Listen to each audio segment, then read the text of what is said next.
Amantes de las historias macabras, prepárense para una historia que les dará escalofríos hasta la piel. Más valiente. Esta inquietante narrativa, que se encuentra en los rincones más oscuros de Internet, fue compartido por uno de ustedes y no pude evitar traer esto. Un misterio inquietante sale a la luz. Si tú también tienes una historia que te helaría la sangre. Alguien que me lo envíe. Ahora acomódate porque lo que te espera no es para los débiles de corazón. Imagínese descubrir un búnker abandonado, construido por una familia que desapareció sin dejar rastro hace 3 años. El doctor Daniel Beens no era un hombre común. Con una carrera de 40 años como profesor de hidrodinámica, su mente estaba una máquina de cálculo precisa, capaz de desvelar patrones donde otros solo veían caos. Hasta que un día algo le llevó a una aterradora conclusión: el mundo estaba al alcance de su mano. Al borde del colapso. Nunca reveló qué descubrió exactamente, pero sus acciones hablaron por sí mismos. Dejó su trabajo, vendió todas sus posesiones y sin previo aviso arrastró a su familia a un plan que rozaba la locura. Su esposa, una joven de 24 años que lo admiraba por su cruda inteligencia y capacidad de construir una cabaña de madera tan fácilmente como se explica en Trayectoria de un asteroide, no dudó en seguirla. Después de todo, cuando Daniel habló fue imposible no creerle. 15 años y 5 hijos después, los Behn vivieron aislado en un bosque cerca de mi ciudad. Eran excéntricos, lo suficientemente ricos para apoyar cualquier capricho, pero eligieron la vida de supervivientes con una seriedad que era impresionante. A pesar de su aislamiento, eran personas carismáticas. Siempre con solicitudes extrañas que dejaban intrigados a los comerciantes locales. Toneladas de cemento, acero, plomo y otros materiales transportados por rutas remotas para construir tu escondite secreto. Los métodos que utilizaron para mantener todo en secreto eran casi legendarios. Daniel pasó 6 meses obteniendo una licencia especial solo para conducir camiones pesados al lugar, evitando miradas curiosas. Cuando una empresa se negó a proporcionar vehículos sin rastreadores GPS, simplemente compró todo el stock, dejándolos aquellos que no tienen alternativa. Por eso, cuando llegó la pandemia y desaparecieron del mapa, no hay pedidos de suministros, ni contacto, ni señales de vida, nadie. Extraño. Después de todo, tenían un búnker diseñado para sobrevivir al fin del mundo. Incluso Alejandro, el más pequeño, de apenas 3 años, ya sabía recoger leña e identificar plantas comestibles. Si alguien estaba preparado para afrontar el caos, era él. Venas. Pero la realidad fue mucho más siniestra. Daniel usó la pandemia como excusa para una prueba final, 6 meses de aislamiento total, un ensayo general para el apocalipsis que tanto temía. 3 meses después, se escuchó una señal de socorro en la radio. Alguacil. Una voz infantil, probablemente la de Alejandro, transmitió las coordenadas entre Hipo. Cuando llegó la policía, encontraron el búnker sellado. Tomó horas para derribar la puerta mientras intentaban, sin éxito, establecer contacto con quien fuera. Estaba dentro. Lo que encontraron dentro estaba más allá de la comprensión. No había cadáveres. No hubo supervivientes. Solo hay indicios de que el mecanismo de el cierre había fracasado, encerrando a la familia sin salida. Pero si estuvieran atrapados, ¿a dónde fueron? Camas con sábanas mohosas, baldes con manchas sospechosas, puertas bloqueadas o reducidas a astillas. Quedaron marcas de cuarentena improvisada. Y señales de violencia. La policía, normalmente chismosa, permaneció en silencio hasta la presión de la ciudad la obligó a dar una vaga explicación: una enfermedad transmitida por el agua los habría diezmado poco después de ser encerrados, incapaces de pedir ayuda. Se difundieron rumores alimentados por el miedo al COVID-19, pero las autoridades aseguraron que no había ningún riesgo, el agente que los mató no era orgánico. ¿Y las dudas? Esos quedaron. ¿Por qué no pidieron ayuda? Tenían radios. Computadoras celulares. No eran Amish, eran supervivientes preparados. ¿Dónde estaban los cuerpos? ¿Por qué no intentaron irse? Las preguntas resonaron en reuniones públicas, pero la policía se negó a responder. Con el tiempo, la tragedia fue olvidados, tragados por la propia pandemia y las preocupaciones de la vida cotidiana. Incluso yo. Lo confieso, terminé dejando ese misterio atrás. Hasta el día que encontré el búnker en medio del bosque. La cinta policial, descolorido por el tiempo, todavía colgaba de la puerta rota, con marcas de quemaduras alrededor de la cerradura. Aquella estructura parecía un desgarro en la realidad misma, una mancha oscura tan densa que dolía mirarla. Mi corazón se congeló. Algo allí gritó dolor, advertencia primordial que mi instinto captó incluso antes de que me diera cuenta de los detalles.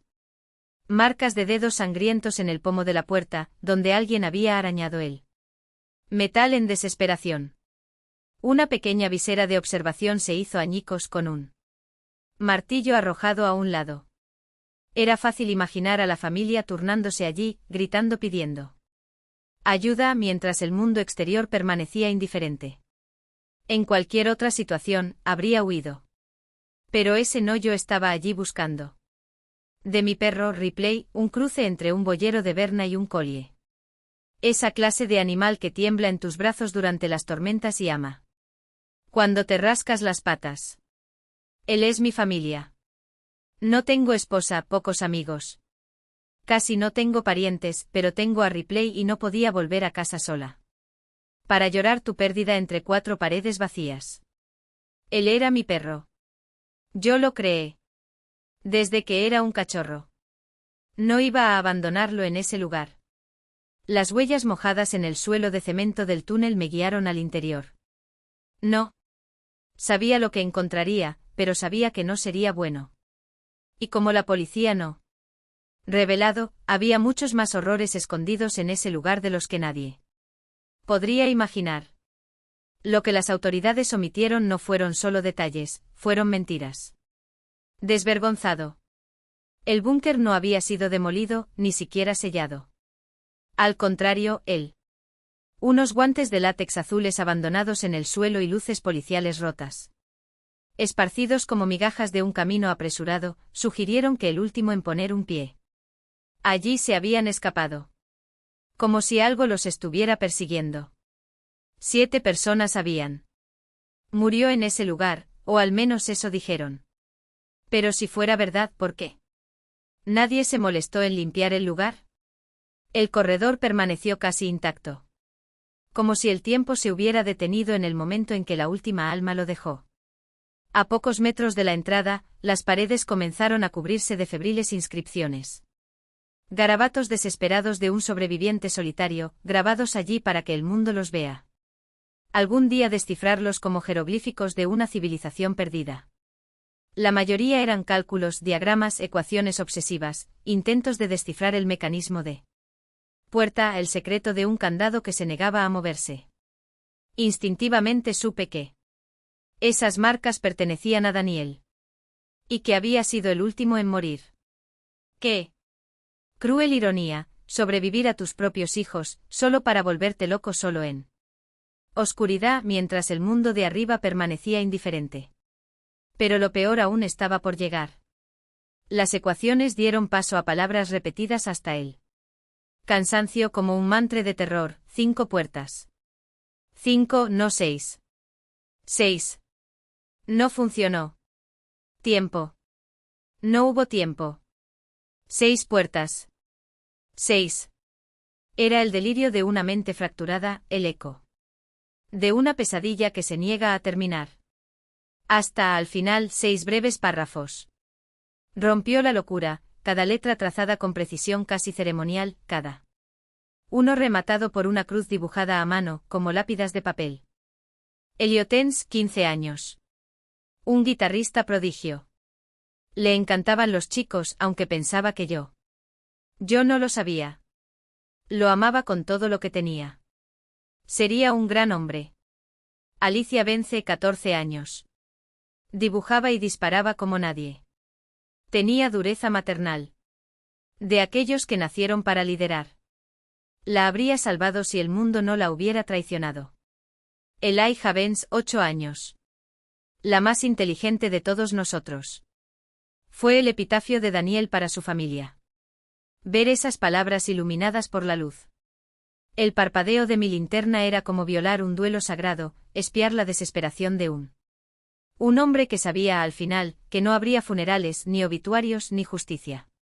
Esos fueron sus últimos alientos, su intento desesperado por asegurarse de que el mundo recordaba a sus hijos tal como eran, vivos, complejos, amados. No como víctimas anónimas de un informe policial presentado. Las inscripciones terminaban junto a una trampilla en el suelo, cerrada, pero con él. Las huellas de Ripley desaparecieron hacia ella. El túnel más allá era un callejón. No hay salida. Por un momento dudé. Mi perro podría resultar herido, atrapado o algo peor. Pero algo me hizo mirar hacia la puerta del búnker, 20 metros detrás de mí. Afuera, el bosque que alguna vez fue una maraña de árboles sombríos, ahora parecía casi luminoso incluso bajo ese cielo gris del fin del mundo. Era como si, al cruzar ese umbral, había dejado atrás no solo la luz del día, sino todo. Cordura aún me quedaba. Cuando bajé las escaleras metálicas, me encontré con un inmenso espacio circular, sala de estar subterránea llena de muebles que se doblaban, desdoblaban y se movían. Transformado como un macabro rompecabezas. Mesas convertidas en camas, camas. Convertidos en sofás, sofás convertidos en bancos de ejercicios, cada centímetro había sido optimizado para que 7 personas vivan hacinadas, sin privacidad, sin aire. Era eficiente. Era claustrofóbico. Era el tipo de ingeniería que solo tiene sentido cuando sabes que el mundo exterior se está acabando. Y sin embargo, a pesar de las estrechas condiciones, la sala era más grande que muchos estudios que he visto. De allí se bifurcaban pasillos que serpenteaban hasta profundidades que mi linterna no podía alcanzar. Alcanzó. Fue allí donde encontré las primeras señales de Ripley, huellas que a medida que me alejaba de la entrada, se fueron como si la humedad en el aire. El subsuelo los estaba disolviendo. A los pocos metros desaparecieron de una vez por todas. Dirección de una de las puertas. Quise seguirlo inmediatamente, pero me detuve. Si Ripley no hubiera encontrado tampoco encontraría una salida allí. Y no le haría ningún bien a él, ni a mí. Si terminé como los demás, otro cuerpo desaparecido, otro misterio por descubrir. Ser enterrado junto con la verdad. Decidí inspeccionar el medio ambiente primero. Y fue entonces cuando vi la mesa del comedor. Si aún quedaban dudas de que la policía nunca había llevado a cabo una verdadera limpieza, desaparecieron allí. Los platos todavía estaban en su lugar, la comida reducida a una costra negra y viscoso. Una gorra de niño, antes blanca y ahora verde de moho, yacía encima de él. Una silla. Los respaldos de los asientos habían sido reforzados con listones de madera. Con surcos profundos como si algo hubiera sido atado allí, algo tan ancho como uno. No quería pensar en eso. Los cojines estaban marcados por manchas oscuras con forma de inquietantemente familiar. Toqué uno con mi guante y la tela crujió, seca y frágil. No era sangre. O no solo sangre. Los bordes de las manchas eran demasiado precisos, como si hubieran sido impresos allí. Y en el respaldo de una silla. Una marca que se estrecha exactamente a la altura de la cintura de una mujer, la silueta. Imagen perfecta de alguien que había sido fijado en ese lugar. Miranda Bence era delgada. Siempre afuera. El faro parpadeó cuando lo levanté para verlo más de cerca. Las manchas se repitieron. En todas partes, en las camas, en el suelo, en los mandos a distancia, en los libros, en estantes. Incluso en juegos de mesa. Y entonces vi el rompecabezas. Habían arrastrado una mesa extra al centro con 4 sillas modificadas. De la misma manera siniestra. Encima, un rompecabezas parcialmente ensamblado. 4 pilas separadas de piezas, pero solo una de ellas había sido jugada. Otros 3 permanecieron intactos, como si hubieran invitado a 3 personas a participar en un juego que ya no tenían la fuerza o el deseo de jugar. Había tratado Daniel de mantener la cordura de la familia mientras la enfermedad. ¿Consumado? La imagen me golpeó como un puñetazo, él allí, solo, con sus hijos. Muriendo uno a uno, rogándoles que armen sus piezas, que luchen un poco más mientras la oscuridad los tragaba. El aire en la habitación se sentía espeso, espeso con algo más que moho. Cada detalle que... Faro revelado, la puerta bloqueada con vigas de madera, el sofá parcialmente desmanteladas, las camas carbonizadas, las lámparas retiradas y apiladas en el suelo. Mesa de la cocina, gritó solo una cosa, algo aquí los ha vuelto locos. Y luego... Miré al techo. Fue entonces cuando entendí por qué la policía nunca regresó. Atado a uno de los portalámparas vacíos, como una ofrenda macabra, había una dedo humano. Ni un hueso limpio ni un fragmento momificado, un dedo entero. Con la uña aún intacta, como si la hubieran arrancado recientemente y la hubieran dejado allí. Para iluminar el lugar con el primer clic de un interruptor. Lo que sea que pasó en ese búnker, fue suficiente para hacer. Hombres entrenados huyeron sin siquiera reunir pruebas. Sin probar tu dedo. Sin identificar a quién pertenecía. Sin querer saber. Respiré profundamente. Era hora de encontrar a Ripley y salir de allí. Porque eso no fue solo un lugar donde la gente había muerto. Era un lugar donde algo todavía estaba vivo. El aire en el búnker era espeso, sofocante, una mezcla de moho y algo más, un olor dulce y podrido que se atascaba en la garganta como una advertencia. Cada aliento se sintió, llevando consigo el peso de todo lo que allí se había podrido, como si el lugar mismo estaba enfermo. Y pude sentir la enfermedad arrastrándose dentro de mí, una náusea. Ritmo lento que amenazaba con doblarme por la mitad. No hubo tiempo para debilitarse. No con Ripley todavía estaba dentro, dondequiera que estuviera. Llamarlo fue como romper un silencio sagrado. Mi voz resonó en las paredes. Concreto, espeso y extraño, como si hubiera profanado algo que no debería haber. Ser perturbado. Ripley. Esperé. Nada.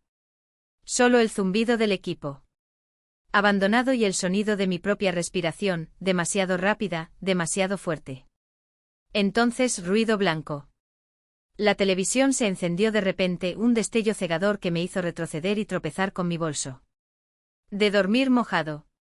Dios, eso olía a muerte. Cuando me recuperé, ya era tarde.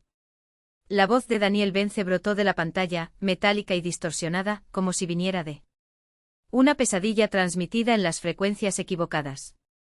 Entiendo el problema. Pero necesito dejar claro lo poco que entiendo. Cosa que...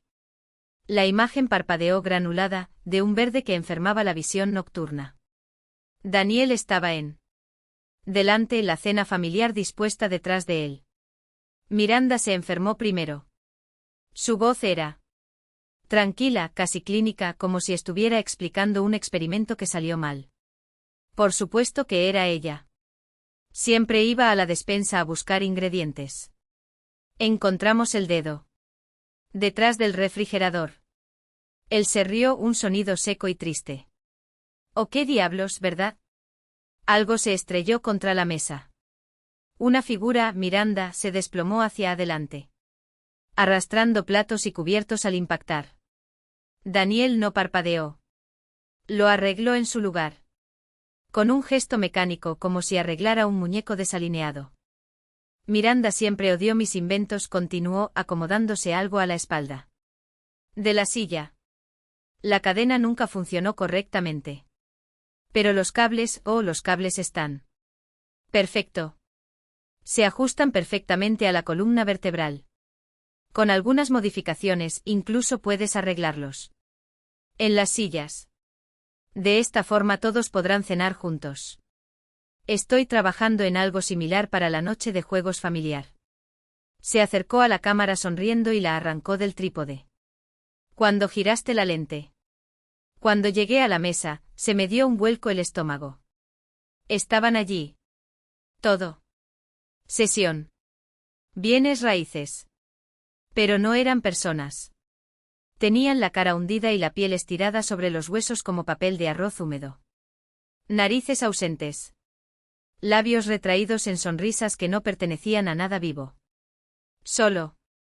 Los ojos de Dios, los ojos brillaban en la oscuridad, reflejando la luz infrarroja como faros de algo que se negaba a morir. Daniel pasó su mano por el cabello de Elliot. Besó la mejilla de su esposa, acarició el hombro de una de sus hijas. Incluso tomó el pequeño Alexander en su regazo, meciéndolo como si el niño todavía pudiera sentir el movimiento. No pude buscar más. Volví la cara, pero el haz de la linterna trazó el camino hacia él. Mesa del comedor, iluminando los puntos oscuros del suelo. No era sangre. No. Exactamente. Era algo peor, carne licuada, rezumando como cera derretida. Y luego. Lo entendí. Daniel no había enterrado a su familia. Los movió. Día tras día. Los coloqué en la mesa. Los puso sobre las camas. Los senté. Frente al televisor, como si todavía fueran capaces de ver algo. Incluso los hizo jugar. Con rompecabezas, dedos huesudos intentando encajar piezas que nunca más vuelven a encajar. Se uniría. He vuelto al trabajo, murmuró Daniel, como si leyera mis pensamientos. Eso. No era parte del plan original. Como esa puerta de la despensa. Yo construí cada centímetro de este lugar, pero juro que allí no había ninguna puerta. Revisé el fotos, proyectos. La pared era lisa. Ahora no lo es. Y lleva a alguna parte. No sé cuándo o por qué aparece, pero la próxima vez estaré listo. ¿Por qué necesito saber lo que hay del otro lado? Necesito saber por qué nos hizo lo que nos hizo. Su voz se volvió más aguda, casi febril. Vivíamos todos juntos, durmiendo al mismo tiempo. Cualquier cosa podría haber. Nos cortaron el cuello y acabaron con todo. Pero no lo hizo. Porque no tiene apurarse. Robó nuestras radios, nuestras computadoras, nuestros teléfonos, uno por uno. Pensamos que eran niños descuidados. Ten más cuidado. Yo dije. Hasta que ya no quedaba nada que robar. Y entonces lo entendimos. Se inclinó hacia adelante con los ojos muy abiertos, como si estuviera mirando al frente. Hacia mí a través de la pantalla. ¿Quién apagó las luces? ¿Quién descargó las pilas de nuestras linternas? ¿Cuánto tiempo estuvo aquí antes de que nos diésemos cuenta de que no estábamos solos? Un silencio. Luego un susurro. La puerta no lleva a ninguna parte. Al menos no la mayor parte del tiempo. Pero yo escucho cosas detrás de ella. Respiración húmeda. Un arrastre, como si algo estuviera. Espera. Y a veces, cuando creo que estoy solo, escucho pasos. No son míos. La imagen parpadeó. 2 puntos brillantes aparecieron detrás del hombro de Daniel. Flotando en la oscuridad como estrellas muertas. Miranda había vuelto la cabeza. Sus ojos, esos ojos, se fijaron en la parte posterior de su cabeza. No tiene sentido irse ahora, continuó Daniel, como si no se hubiera dado cuenta. Aquel. La puerta emite suficiente radiación para matar a una familia de 7. Si nadie lo tocara. Permanecer en la misma habitación es arriesgado, pero no letal. Pero dado él. Cuanto nos enfermamos, es obvio que la curiosidad nos mató, uno a uno. O tal vez no. Quizás vino a nosotros. La grabación se cortó. La última imagen congelada mostraba a Daniel frente a la oscuridad, iluminado como un fantasma bajo la luz de la cámara. Y detrás de él 6 pares de ojos blancos, fijos. Espera. Algo se movió detrás de mí. Un aliento jadeante, rápido y húmedo. Sabía lo que era. Lo sabías. Cuya piel se extendía sobre huesos afilados como papel de arroz mojado. Tú.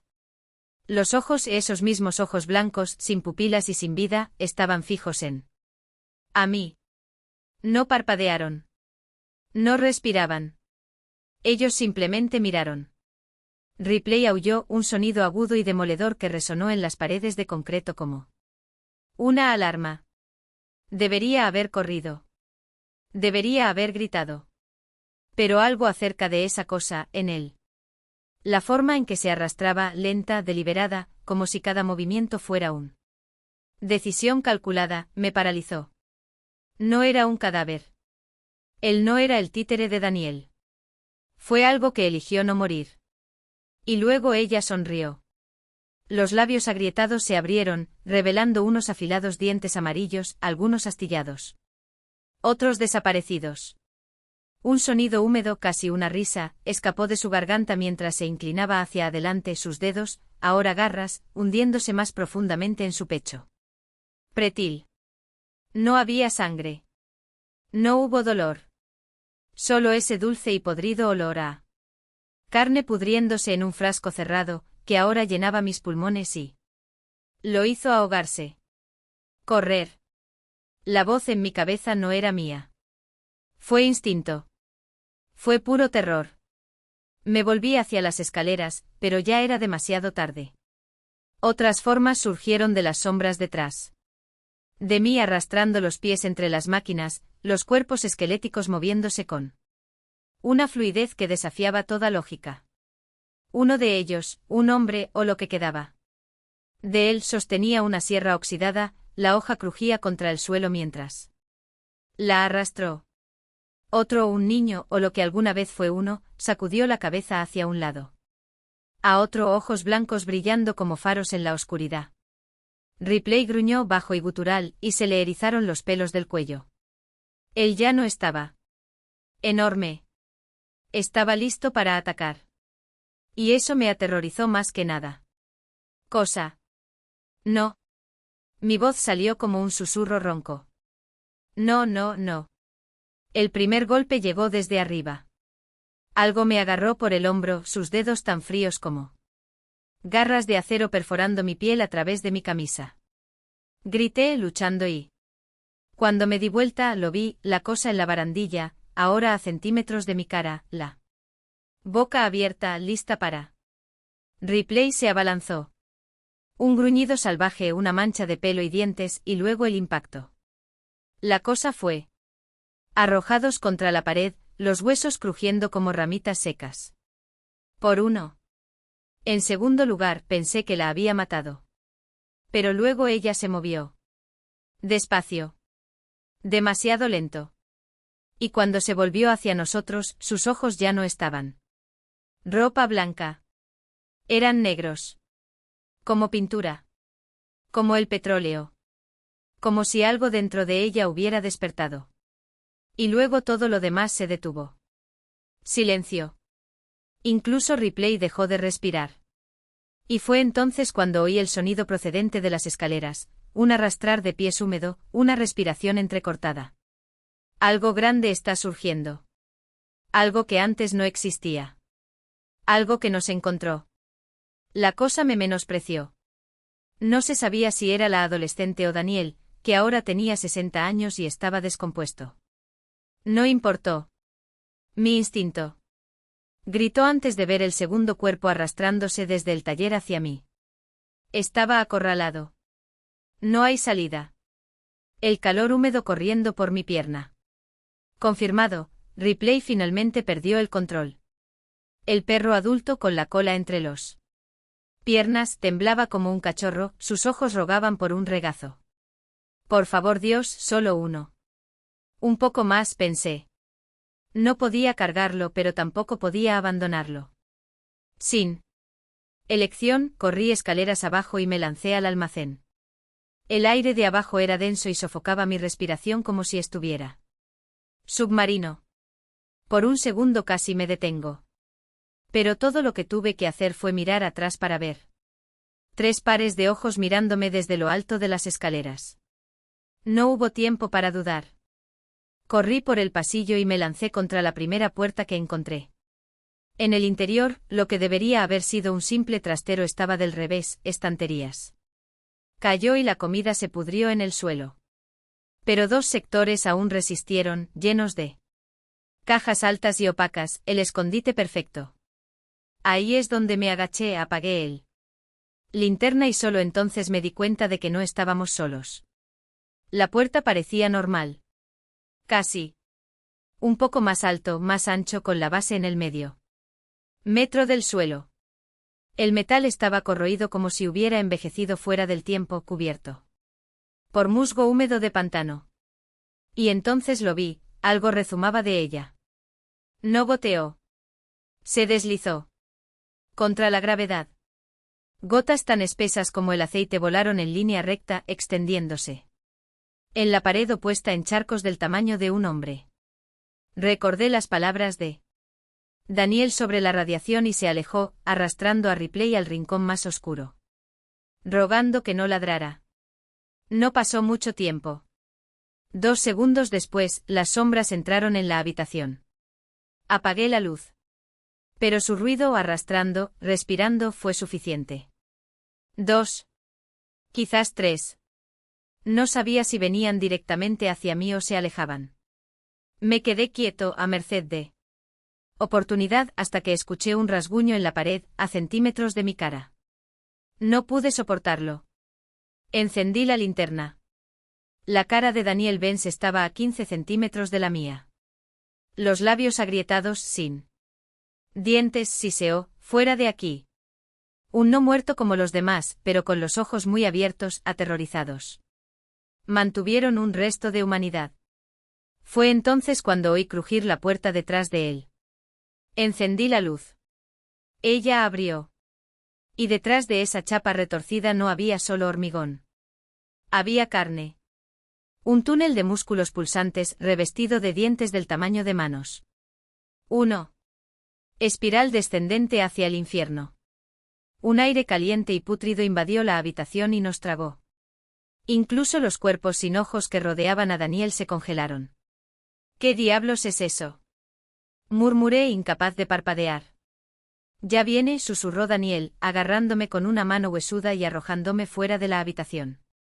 Golpeé el suelo y me deslicé por el fétido barro que los Benz dejaron atrás. No es lo peor. Era el olor. Fue el frío. Esperaba algo muy caliente, pero se congeló como agua helada. Aguas residuales. Él viene. La voz no era la de Daniel. Sonó como el susurro de un niño. Uno a uno, los cuerpos se arrodillaron ante la puerta abierta. Todos menos Daniel. Él todavía estaba luchando, sus ojos fijos en mí mientras presionaba su frente contra el suelo. Lo único que hicimos mal fue estar aquí. No necesita una razón. Solo por oportunidad. Irse. Él no te dejará ir. No te dejará morir. Si te atrapa, serás suyo para siempre. Su frente tocó el barro. Fue entonces cuando algo atravesó la puerta y agarró su mano. Cabeza como una manzana. No lo pensé. Cogí a Ripley, agarré el cortacables y corrí como si mis piernas eran máquinas, ignorando el dolor, el cansancio, el miedo. La imagen de los dedos. Solo un porro, uñas del tamaño de un teléfono celular, me quemó la mente. Llegué al último piso jadeando, pero no me detuve. Me arrastré hasta las escaleras, subí y empecé a cortar la cerradura con una mano, la otra temblando con la linterna. Señaló la puerta detrás de mí. Hasta que lo dejé caer. No. No hubo tiempo para buscarla. Algo subía las escaleras. No fueron pasos humanos. Fue un clic rápido como cientos de patas. O manos. O cosas arrastrándose. A través de las paredes, el techo, el suelo, una forma que haría que Dios cerrara los ojos. Con un último esfuerzo, la cerradura cedió. Empujé la escotilla y la luz de la luna invadió la habitación. Espacio, revelando a Ripley al pie de las escaleras, gruñendo inútilmente en la oscuridad. Abajo. Lo levanté y subí tan rápido que me ardieron los muslos hasta que tropecé. Y caer al suelo a 4 patas. Pero ya estaba descartado. Frente a mí, un largo pasillo cubierto de inscripciones. Al final, una puerta. Y arriba de ella, la luna llena, pálida y exhausta, como si ella también hubiera visto demasiado. Ripley no necesitaba estímulo. Corrió por el pasillo con la velocidad de un animal que sabe instintivamente cuando la muerte le pisa los talones. Tropecé tras él. Los pulmones arden, las rodillas se debilitan con cada paso, hasta que nos apretujamos a través de él. La puerta se abrió y nos desplomamos sobre la tierra húmeda del bosque. Por un segundo o una eternidad, todo se volvió negro. Cuando recobré el sentido, lo primero que vi era el dosel de los árboles balanceándose sobre mí, sus hojas plateadas por la luna. Lleno como si el cielo mismo estuviera conteniendo la respiración. Fue entonces cuando sentí el agarre en mi pierna. Una mano surgió de la oscuridad, gruesa como el tronco de un árbol joven, los dedos deformes y húmedos como si hubieran sido arrancados de algo que nunca debería haber sido. Han sido desenterrados. La piel, si es que se la puede llamar piel, era gris, estirado sobre huesos que parecían haber sido tallados para un propósito específico. Que no era humano. Apreté los dientes hasta que me dolió, pateé, rasqué, grité, pero nada. Avanzado. Esa cosa me hizo retroceder, centímetro a centímetro, como si quería que sintiera cada segundo de mi propio final. Y peor, al otro lado de puerta, algo sonrió. No fue una sonrisa de alegría, ni de triunfo. Era el tipo de expresión que ves en un espejo cuando te despiertas a las 3 de la mañana y sabes, sin lugar a dudas, que estás solo en la habitación. Esa cosa no tenía prisa. Ella me arrastró lentamente. Como un gourmet saboreando el primer sorbo de un vino raro, dándose tiempo para que mi cerebro registrara cada detalle del horror que me esperaba debajo. Y peor que el dolor físico fue el recuerdo de los ojos de Daniel, vacíos, rotos, pero feliz mientras se arrodillaba ante esa cosa, como un hombre que finalmente encontró a su Dios. Pensé en Dios en ese momento. Pensé en lo fácil que sería si hubiera una arma allí cargada, lista. No para dispararle a eso, sino a mí mismo. ¿Por qué no? Hubo escape. No hubo heroísmo. Solo había certeza de que allí abajo algo había aprendido a estirar el tiempo, a transformar segundos en años, y que yo sería él. Además de descubrir cómo es envejecer entre gritos. Ripley apareció cuando ya estaba a más de 30 pasos de la puerta, lo que estaba tan confiado en su fuerza que ni siquiera se molestó en mirarlo. Pero Ripley no era un perro. Ripley fue un milagro disfrazado de un perro callejero temeroso, él. Aunque temblaba con el ruido de una bolsa de plástico, que se retiraba de puertas que crujieron por sí mismos, que una vez se detuvieron en medio de la persecución de un conejo. Porque el animal lo enfrentó con demasiada audacia. Y sin embargo fue él quien se arrojó contra esa mano como si fuera un lobo nacido para la guerra. Sus dientes no perforaron la piel, si es que tenía piel, pero la presión, la instinto salvaje de supervivencia, fueron suficientes. La cosa dejó escapar un aullido que no era sonido, pero una vibración en los huesos, y su agarre se aflojó lo suficiente como para que pudiera. Le arranca la pierna con un grito ronco. No pude levantarme. Me arrastré hacia atrás, arrastrando a Ripley por el cuello, sintiendo su peso temblar contra mi pecho. Mientras lo que había dentro se retorcía, ahora sangrando, negro, líquido. Espeso que burbujeaba como alquitrán caliente. No esperé. No miré atrás. No lo pensé. Apreté a Ripley contra mi pecho y me arrastré, mis dedos hundiéndose en la tierra húmeda, mi clavos rompiéndose hasta que la puerta no fue más que una mancha distante entre los árboles. Solo entonces permití que el mundo colapsara. Caí boca abajo en el suelo y salí de él. La oscuridad me lleva. Me desperté en el hospital con neumonía, lo cual, según los médicos, tenía sentido. Y lo habría creído si no hubiera sido por la visita del sheriff, con sus preguntas cuidadosamente neutrales sobre lo que podría haber visto o no. Los alejé lo mejor que pude. No estaba interesado en perseguir esa pesadilla, en descubrir si era real o si había perdido la cordura allí, en esos túneles. No mientras todavía estaba escupiendo sangre sobre las sábanas, mientras la fiebre quemaba mis venas como ácido. La verdad, entendí por qué la policía nunca había cerrado realmente ese lugar. Porque algunas cosas no deben contenerse, sino simplemente dejarse dormir. A veces lo mejor que puedes hacer es fingir que no escuchaste crujir la puerta así, abriéndose detrás de ti. Hasta el día de hoy sigo despierto sudando con la sensación de que algo me empuja hacia atrás. La oscuridad de ese agujero. No solo del búnker que casi me traga, sino del otro. Puerta. El de allá abajo. Porque lo que vi no fue una familia de locos ni una culto ni zombies. Era algo que había aprendido a usar su carne como máscara. Que le había enseñado a Daniil a adorarlo no por miedo, sino por una especie de éxtasis. Repugnante, el tipo de devoración que te hace sentir agradecido de ser comido. Construyeron ese refugio pensando en la seguridad. Pero algunas líneas en mapa no son accidentes geográficos. Son cicatrices. Y esa gente, los Bensky, se habían acostado justo encima de uno. No sé si fue una falla geológica, un antiguo ritual o simplemente la mala suerte de haber excavado en la tierra. Lugar equivocado en el momento equivocado. No importa. Lo que importa es que cuando abres un puerta que no debería existir, siempre hay algo del otro lado. Espera. Aprendiendo. Y cuando Daniil se arrodilló por primera vez, no fue por fe. Fue porque sabía que no había más opciones. Me mudé una semana después del alta. No por los recuerdos, aunque ardían como un hierro candente, pero debido a la radio de onda corta que me regaló mi padre cuando era niña. Esa cosa vieja y polvorienta que yo lo tiré al sótano y lo olvidé. Hasta la noche en que me desperté con el sonido de la estática. Atravesando el silencio y enterrada en ese silbido blanco, una voz.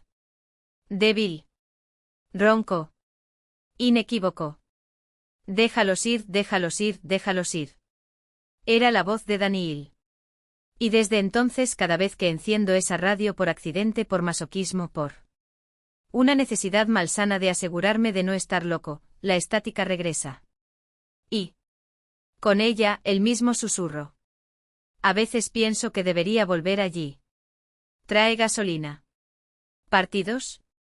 Reducir ese lugar a cenizas y ver si lo silencia de una vez por todas. Pero hasta ahora, solo puedo cerrar los ojos y rezar para que sea lo que sea. Siéntete satisfecho con lo que ya tienes. Porque algunas puertas, una vez abiertas, no se pueden cerrar. Solo se les puede alimentar. Y luego, contra toda lógica, contra el instinto que me gritaba que borrara todo y olvidando que existía, terminé publicando el vídeo. No fue planeado. No fue racional. Era como si algo quisiera que lo hiciera. Estuve editando el audio de la tercera parte de la serie del bosque, esas grabaciones. Eso todavía me deja frío solo de escucharlo cuando surgió la idea. 1. Historia enviada por un seguidor en Telegram, por cierto, si aún no estás allí, es mejor regístrate ahora mismo. No es un canal más. Ahí es donde las cosas comienzan antes de que salgan a la superficie. Pero de todos modos, la historia llegó como una sugerencia. Casi un desafío. Algo que pocos habían tocado en YouTube, al menos no en él. La forma en que lo haría. Y como un idiota que no aprende, pensé, ¿por qué no?